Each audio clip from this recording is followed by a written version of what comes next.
It's been a long road transforming what was once an arid wasteland and a rabbit-infested sheep run into a veritable oasis that is Sunraysia today. The Sunraysia irrigation area today measures a rapidly expanding 8,000 hectares and is one of the most important food bowls of the nation, producing some of Australia's and indeed the world's most sought-after dried fruits, citrus, wine grapes, table grapes and vegetables. The evolution of this modern-day oasis had its origins in the Mallee dust and is a vibrant tribute to the vision of the region's founders and the tenacity and determination of the human spirit. The Chaffee brothers were first lured from their comfortable Californian home to the then wild frontiers of Victoria by the state's former water supply minister, Alfred Deakin. Deakin believed in the potential of an irrigation settlement in the region and after visiting the Chaffees believed they could provide the necessary impetus to get such a project started. The Chaffees had been involved in smaller irrigation projects and development in America, but their vision for the arid land that was the Mildura station was unequalled in its proportions. They proposed to create nothing less than the largest irrigation settlement then in existence in the world. George Chaffee, the engineering brain of the partnership, planned to use King's Billabong as a reservoir, with a massive steam pump at Psyche Bend to lift the water from the Murray River to the Billabong, and then pump lift it a further 10 metres to be gravity-fed to the hundreds of horticultural blocks through miles of irrigation channels. They began by acquiring Mildura Station in 1887, and by the next year, pumping began with a series of small temporary pumps. Two of the pumps were on the Jane Eliza steamer to lift the water into the Billabong, while a single pump at the Billabong, driven by a portable steam engine, controlled the distribution of water to the farms. But Chaffee's dream was for a much grander scheme. He designed a pump and engine, and probably the biggest in the world at the time, to turn that vision into reality. His enthusiasm, however, wasn't shared by the manufacturers in England. They demanded a clause exempting them from any responsibility, and as a safeguard, cast the word Chaffee on the engines. All of the engineering equipment was shipped from England to Melbourne, then to Echuca by rail, and on to Mildura by steamer. By 1894, a large area of horticultural and town land had been sold. Businesses and houses were built, and Mildura was a hive of industry. More than 1,000 people were at work on the land or in the Chaffee workshops. But the dream soured less than 2 years later. The collapse of the banks, the growing salinity problem, and the government's refusal to support the fledgling settlement forced settlers back on their own resources.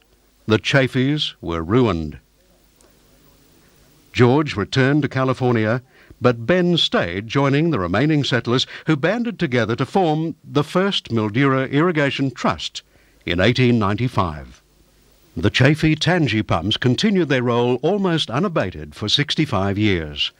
Interrupted only in times of flood, the massive heart of the irrigation settlement pumped up to 800 million litres of water a day to the settlement, providing lifeblood for the development and livelihoods of thousands of Sunraysia horticulturalists, their families and local business people. Soon after they were decommissioned in 1959, though, the demise of the once great pumping station was rapid. Vandalism in latter years took the worst toll on the pumps and rendered them inoperable. Every bit of semi-precious metal and countless components stripped by thieves and souvenir hunters.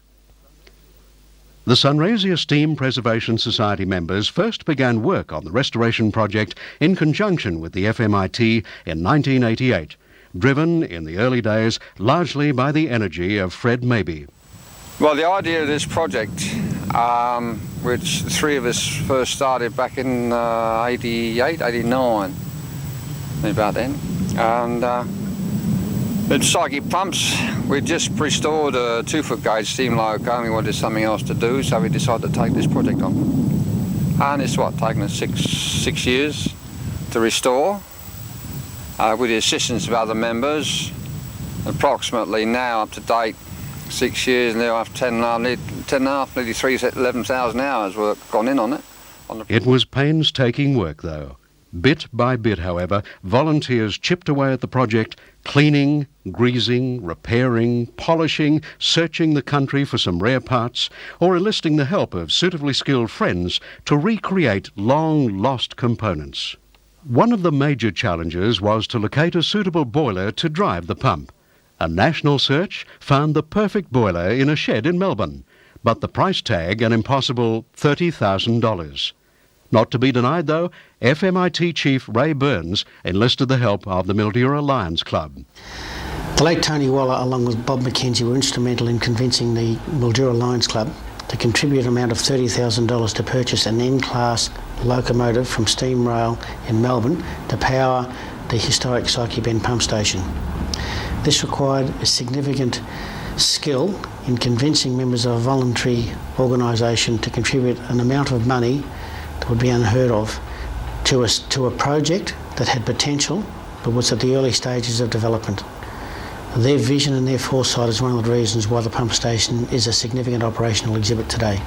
The boiler, when it was unveiled at the recommissioning ceremony, paid tribute to the efforts of Mr. Waller and Mr. McKenzie and was named the Robert Anthony, an honour befitting their determination to see the project through. There was also more formal assistance during the height of the project. A Department of Employment, Education and Training team provided a ready pool of labour for the massive task at hand. A further challenge faced the enthusiastic crew in building a suitable boiler house for the Robert Anthony. Finally, though, the shed was completed in 3 sections, with the 2 upper structures lifted into place by 2 large cranes. The boiler and boiler house challenges only the largest of many and varied obstacles facing people involved at all levels in this magnificent restoration project.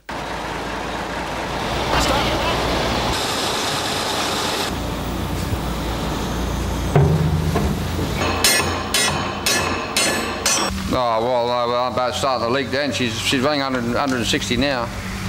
Because she comes around 165, then I put the rear pump on and she just come down nice. Really good. Like that.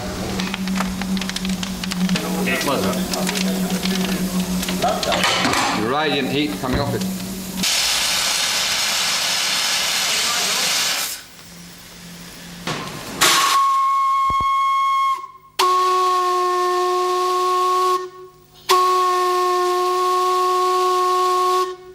Inside. Fiberglass inside.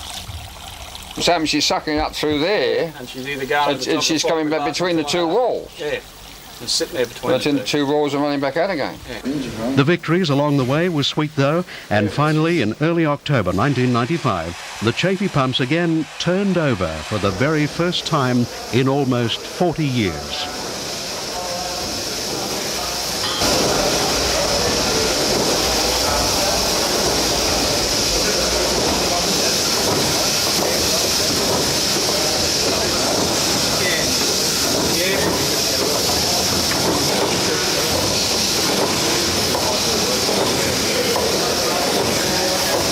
There was still much to be done, though, and even days before the official recommissioning, volunteers were still ironing out the final difficulties.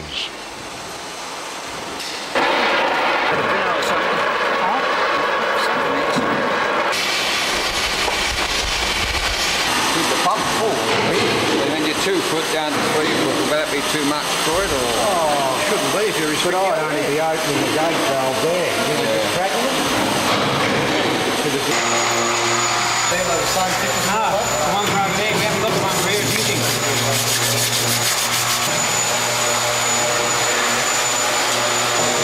All depends which way them suctions went in. If they're in... Oh, yeah, if they've got a gooseneck. If they've got a gooseneck, if that suction sits that way from the river, it'll suck it all out. If it sits up that way, you're going to have a pocket of air sitting in there. Yeah, you're going to have a pocket of air sitting there. We are level in some spots, so it should be level or forward. There's no kind of negative there. Just get the bar in it, if we can. The other bar. Get the other bar, Eric, and we'll give it a nudge along. Well, that one wants to go there. Right. And that'll bring this in line with here, won't it? Yeah. Better? Finally, the day many thought would never come did arrive. The day of the official rededication and recommissioning of the massive Chaffey pumps on Wednesday, the 11th of October, 1995. It was a dull and drizzly day. But that didn't reflect on the mood of those who'd worked so long to see this project through. Over 1,000 people turned out at the official ceremony, and it was a proud day for the Trust. An estimated 10,000 hours of hard work finally came to fruition, and praise for the project was unanimous. The restoration project was to be the jewel in the crown for the developing Chaffey Trail Heritage Project. However, it was the granddaughter of the original FMIT chairman, John James Thompson Lever, who best summed up the hopes for the restoration project. May it become a mecca for everyone interested in the history of irrigation worldwide, and also for all those, both young and old, fascinated by the power of steam and its utilisation. And as the ancient boiler and pump were gradually primed in readiness for the official opening, Miss Antcliffe and Mr Kilpatrick formally rededicated the Chaffey pumps to the people of Sunraysia. It gives me great pleasure to cut this ribbon to signal the official recommissioning of the Psyche Bend Pump Station. Thank you.